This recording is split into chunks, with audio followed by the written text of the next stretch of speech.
Hello and welcome back to the podcast, We Are Selling. My name's Lee Woodward, the author of the Complete Salesperson course. Today, we're going to take a look at the vertical communities, the unit sales and what's going on in the Gosford area of New South Wales. And joining me is one of our top unit salespeople, Mr. Richard Faulkner. Richard, welcome in. Thanks, Lee. Thanks for having me. Richard, take me in your background. How long have you been in real estate? Been in real estate for a bit over 17 years now.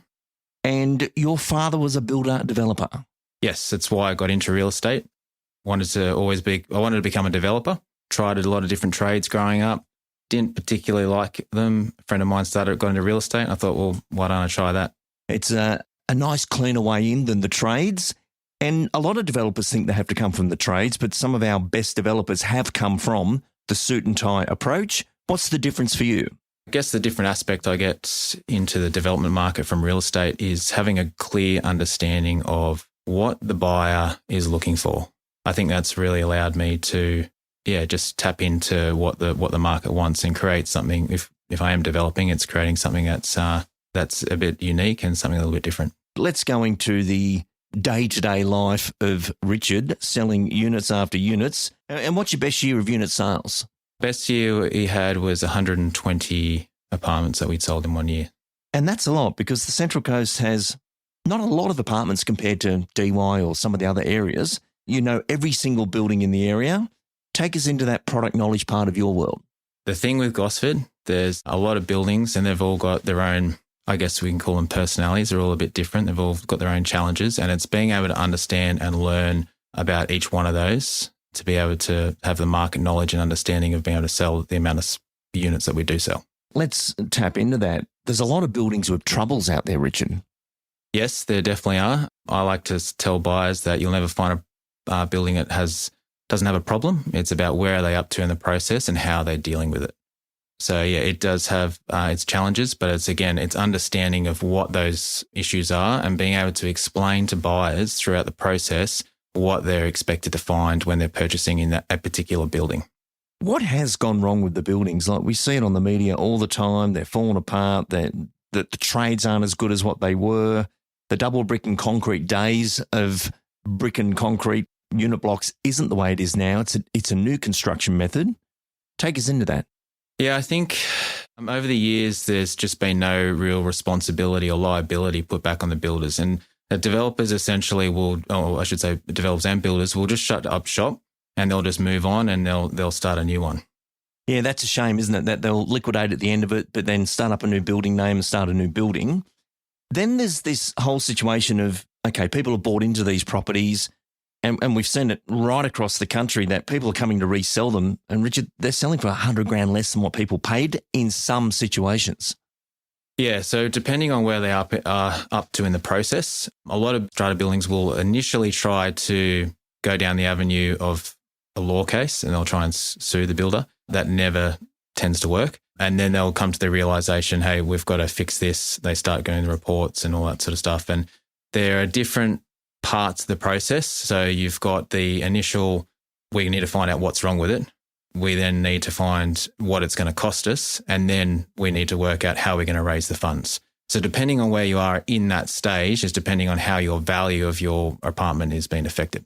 Now, Richard, very powerfully using the words we there, how close do you get to the committees, the AGMs, all these buildings are out there. How close are you to all that? Learning all about these buildings takes a lot of time, and what I've learned is committee members can be your best friends, and a lot of people that I've befriended or been known in buildings that are on the committee will a lot of the times call me up and tell me what's actually going on within the building. And that resulted in the listing stream coming back to you of if you are going to sell it, get Richard to do it for you. He knows everything about the building.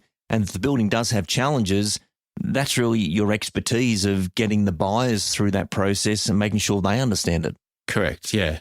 So it's definitely having the knowledge and being able to explain it to buyers really sort of drops that barrier between yourself and the buyer. You're no longer just trying to sell them something. You are explaining to them and going through the process of where things are up to. And then there's a bit more trust built up. I like to explain it to people. If you were to walk around a corner and there was a snake there, you didn't know it was there, you would freak out. If I told you the snake was there, you'd still be scared, but you wouldn't freak out as much. And that's that preparation of the purchaser coming through. I'll come back to the buyers in the moment. The listing presentation has me fascinated. As you know, if a standard agent goes in against you, Richard, they can charge that lesser fee. They can offer free this, free that, but that's not how you're winning the business. Take us into how you're winning the business and the process you put these properties through.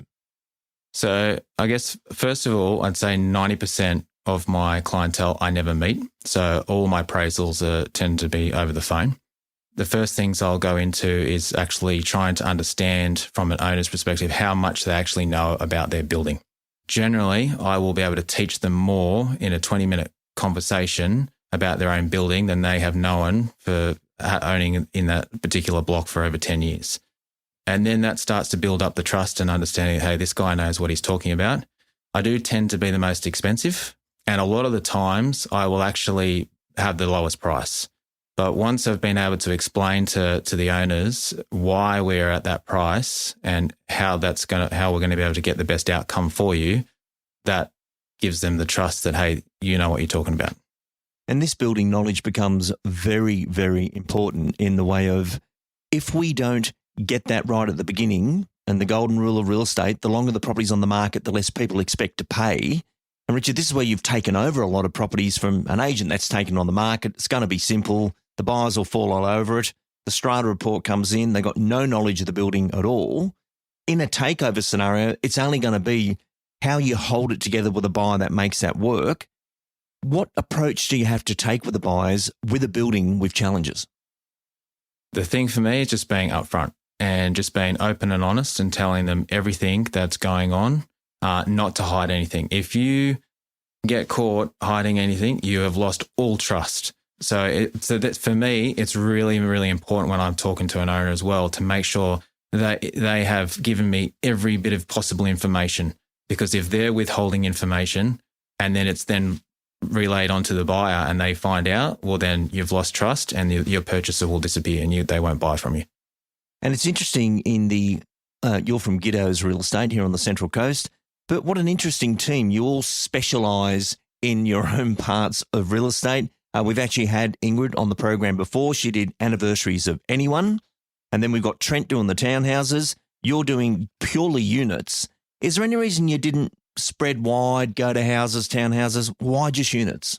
Well, initially I did. That was the problem. I tried to spread out, do many different things, didn't want to lock myself into a particular market. But as time went on and I realised I was becoming a bit more of a specialist and getting better at it, the more I realised I can do a better job by specialising in something in a particular market. And I really do believe that you do get agents that specialise in a particular type of market.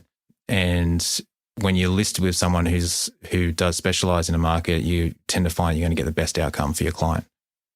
Well, let's go further into that. When you go into a property, yes, you've got the product knowledge to give the owner the comfort that you will get the outcome that they are after, but then you do this whole property improvement plan.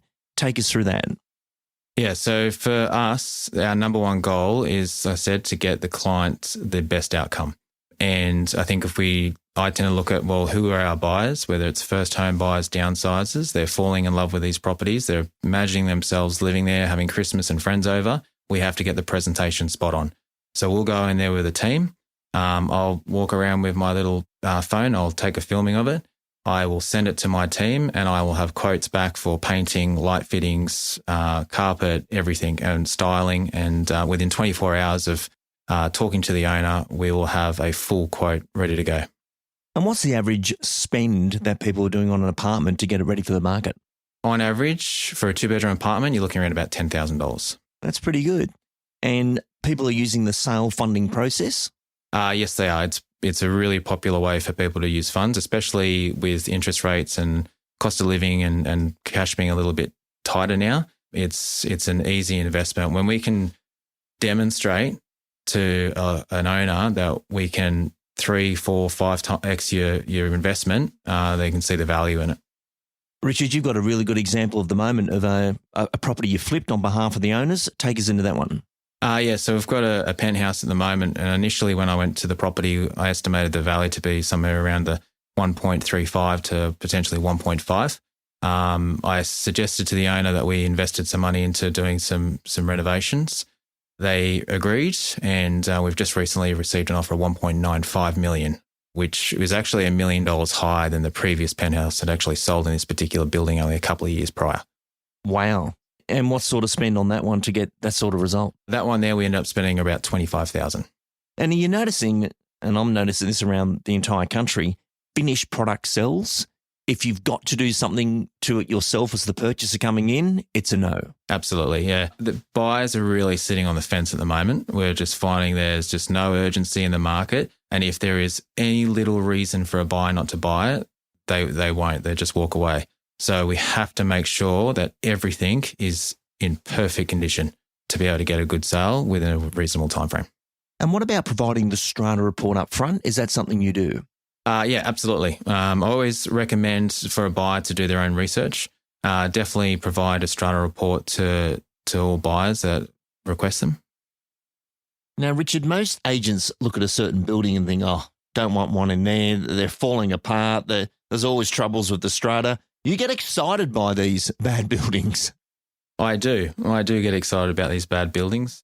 I have agents call me up and ask how I do it because, there's a lot of them just don't want anything to do with it. And I even have some agents say, just call Richard up. The bigger the challenge, like the worse the building is, the more I'm interested in it. So, and how do you hold it together when someone's just got the strata report? It's got this shocking reports to it. You've styled it beautifully on the inside for what you can do, but how do you hold that together?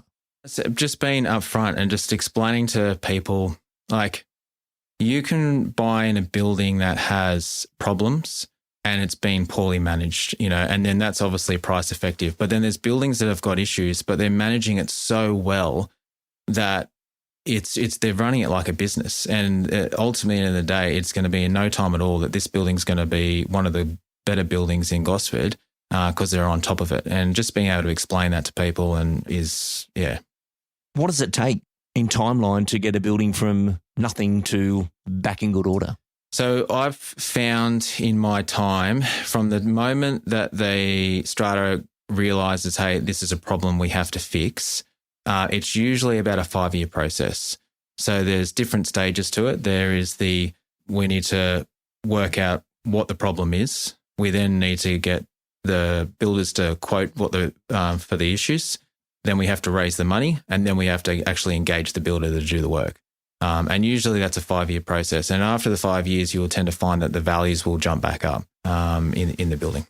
What makes the difference between a good and bad strata management company? Because it is a business. This has got a lot of people invested in it. What's the difference? So it's an interesting question. Unfortunately, I don't tend to hear too many good things about strata managers. A lot of owners, not to say they're not good, it's just that a lot of owners tend to find that they don't get on with their strata manager.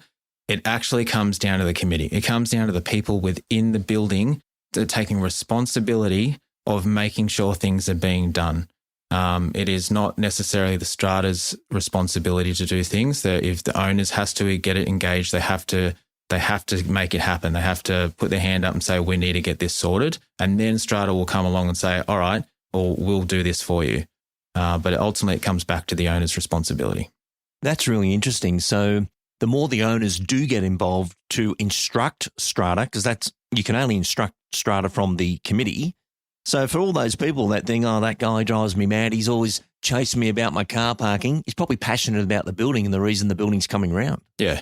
So what I've found is that the residents that have more owner-occupiers in it, they tend to be the better managed buildings. Because they're there, they're seeing what's going on. They want the place to be nice. They want it to look good. They don't want it to have issues.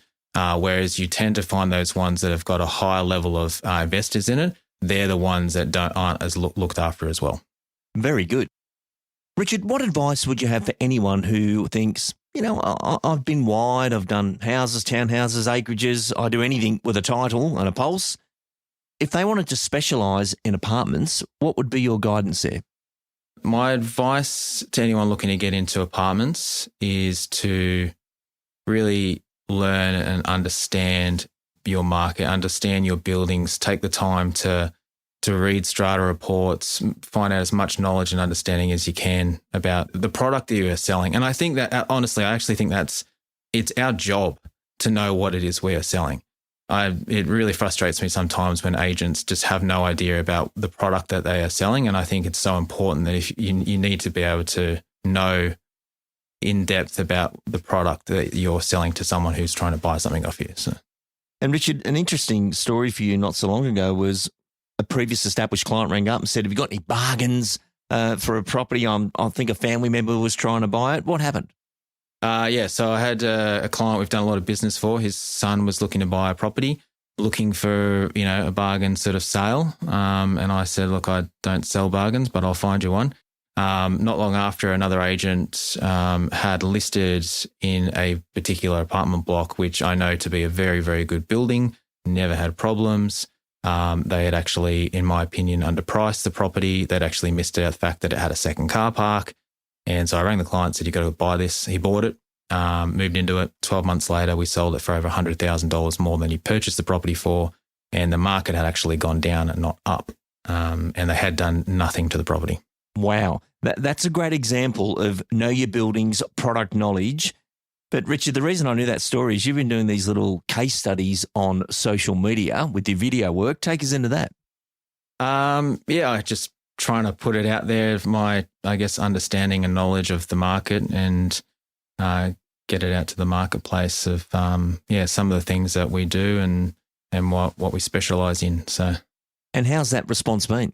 It's been fantastic, actually. Yeah. You've never done video before like that? No, I've not. No. You've always been a little bit, I'm just the hardworking agent, keep it quiet. Yeah. Yeah. I've always kept to myself, do my own little thing. But I've found the response has been really good. And it's just, I guess, uplifting my profile to being a specialist in what I do.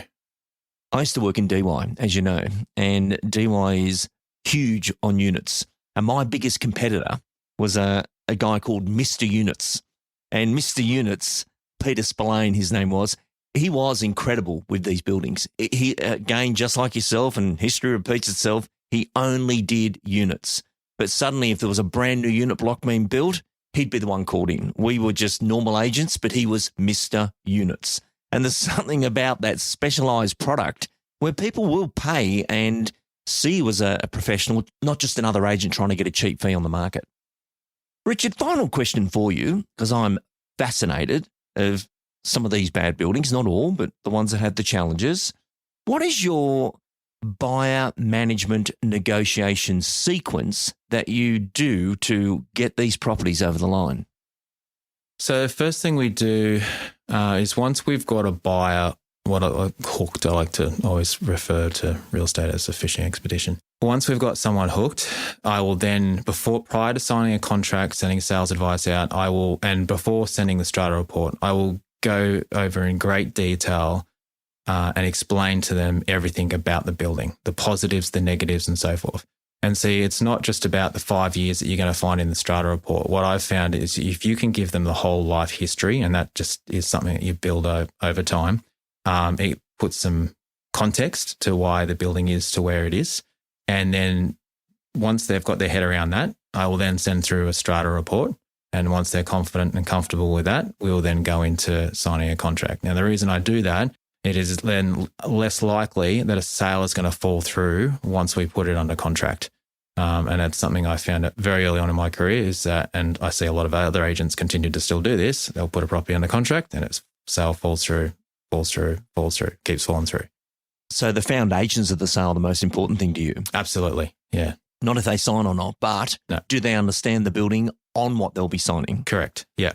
I don't want to hide anything I don't sugarcoat anything. I want them to know exactly what it is that they're buying into. But again, everything is reflective on price. You are purchasing a property for this price because of this reason. Very good. And that gives clarity to that holding it all together. A lot of people think, yeah, they love it, they're going to buy it. And then the worst thing they do is they let the lawyers get involved with the strata, the contract, which will happen. But if you've stepped them through that sequence, that process, there's a significant difference in their ownership of the property versus, we found out something bad and we just pulled out. And I think the other thing is a lot of agents will tend to sell it as a negative point, and I always look at it from a positive perspective. If a building is managing their problems and they're looking after it and they're doing the right things and taking the right steps, then hey, that's a building that you want to be associated with. I want to be in a building that I know that everyone in there is going to have the same care as I do about my property. So, yeah. Well, Richard, over these 17 years, you've not only gathered the knowledge, you've actually claimed a lot of doors. And when we talk about claiming doors, the reoccurring revenue in the apartments is faster than the houses. What have you noticed in the release or the selling patterns of all the people you've sold properties to? How fast are they coming back around? So it just depends on the situation. We've seen a lot of turnarounds of sales that I've done in the last sort of several years come back on the market in the last couple of years. And a lot of that has to do with not just obviously with the strata, but it's actually the interest rates. See, most of my clientele, a lot of my clientele are actually investors, and they are just feeling the pinch when it comes to these interest rate rises and cost of living. So, and then as well as the special levies and things like that coming along the way as well. So, how's the rental market held up for the Central Coast area though? The rental market, on the other hand, that's crazy. Like it's like, to put it in perspective, there's about 2,800 homes in Gosford that are rented, and there are about 12 properties available for rent right now.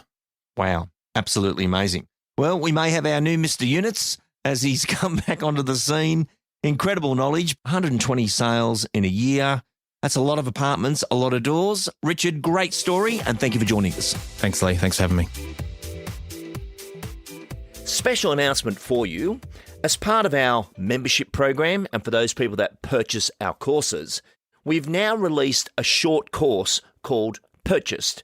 Purchased is the buyer management ninja special for those people, be it a leverage agent or a solo agent, who want to become absolutely brilliant at buyer management. The short course features Mark Kentwell, myself, and some brilliant interviews that we've done with our agents to compress that all together into the short course. For our members, this will be applied to your account straight away. And then for anyone wanting to purchase the course, Purchased, just go to our website, leewoodward.com.au. And Purchased is now available as a multimedia, self-paced training program. Thank you for listening, and I look forward to seeing you at the next Complete Salesperson course. Till next week, goodbye.